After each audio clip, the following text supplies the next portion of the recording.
It pissed me off, and I went to ABC, CBS, and NBC. I said, I have video footage of the exact place and time. The exact place and time that the Associated Press, which is basically the media, said it happened. And they will not play it. These people are at war with you. Yep. The media is at war with you. And you spend all of your time trying to go after the congressman and get people unelected. You are not going to win until you get rid of this media. That is where the battle is. That is why I focus everything on the culture.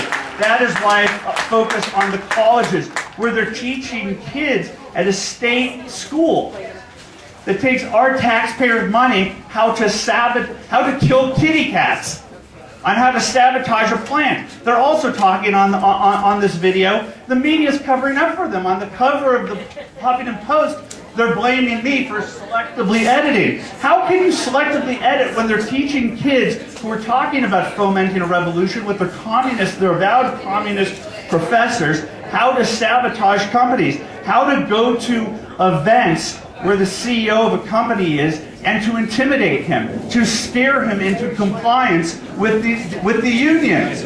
It's evil! It's evil! It's evil! Yeah. Channel 2, Channel 4, Channel 7, Channel 9, Channel 13. It's evil! Fight back! Fight back! When they're filming you, film them back. When they're protesting their AstroTurf, giving people less than minimum wage to stand there to chant social justice nonsense, start asking them questions. Because those people don't even know why they're there. They don't. They don't.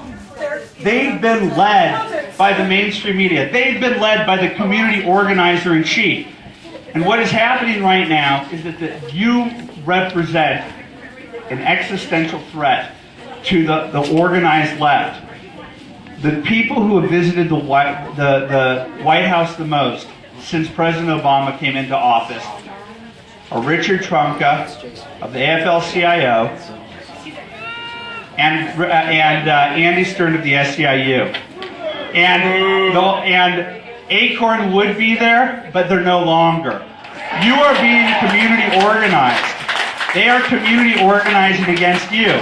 And what they're trying to do is they're trying to sabotage the American people. They're trying to intimidate the American people. And they're going to their natural allies in the mainstream media and say, you see those people in flyover country, or those brave people in New York City and LA who bite their lip and suck it up in a blue state, in a blue city with their totalitarian mindset, who actually, I've been to the Beverly Hills Tea Party, it's wonderful. There are people out there. Those people have declared war on you.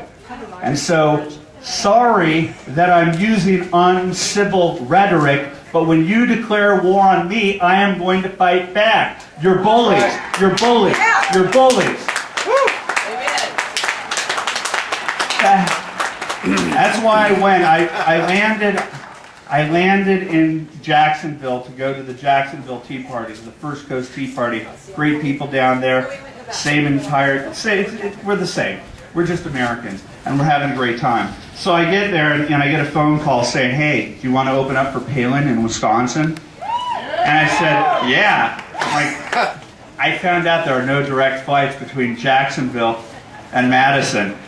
So I had to sit in the middle seat in steerage on the segments from Jacksonville to Atlanta, Atlanta to Memphis, Memphis to Madison. I had to get up at 3:30 in the morning, and it was worth it. It's worth it to come here today. And what did I do when I went up there? Because I had gone up there 2 months before, and we were part of the new media cabal, a bunch of like-minded citizen journalists who had 40,000 AstroTurf union types and hippy-dippy professor types walking in squares. I could say circles, but around the Capitol. They were walking, and in the plain of day, you'd see on the corner doctors dressed up asking teachers, would you like us to give you a fake doctor's note so that you can go out of, so you don't have to go to, so when you walk out on your students, on Tuesday, you can actually get paid. So it's like a twofer. You're going to lie to the state's going to pay you. They know that you're out because you're basically striking, but you're going to lie. And you're going to tell me that we should pay those teachers more? They are the people who are in charge of our children. We need to treat people that would do that would lie right in your face with a smile. How come it took new media? I'm telling you, I'm not that bright. I swear, it's obvious. And all we had to do was walk up, and I said, "Hey, can I have one of these things?" They go, "Absolutely." I said, "But I'm not sick." They said, "It doesn't matter. You have Walker pneumonia." These are real doctors doing it with real doctors with real teachers. I go, "And you want me to pay your excessive salaries that go beyond the private sector? The rest of us are suffering out here in this economy, and you want to be given special status? Well, the private sector's in pain. There's no austerity measures for you." Selfish goons. Selfish goons is what they were. And when they got caught, you know what I thought about? I thought, I don't have an Andrew Breitbart satellite van that has a massive satellite that points up to Pluto, which I just found out isn't a planet. Did you find that out? That really disappointed me because my entire orientation towards the planets has changed. Where was I?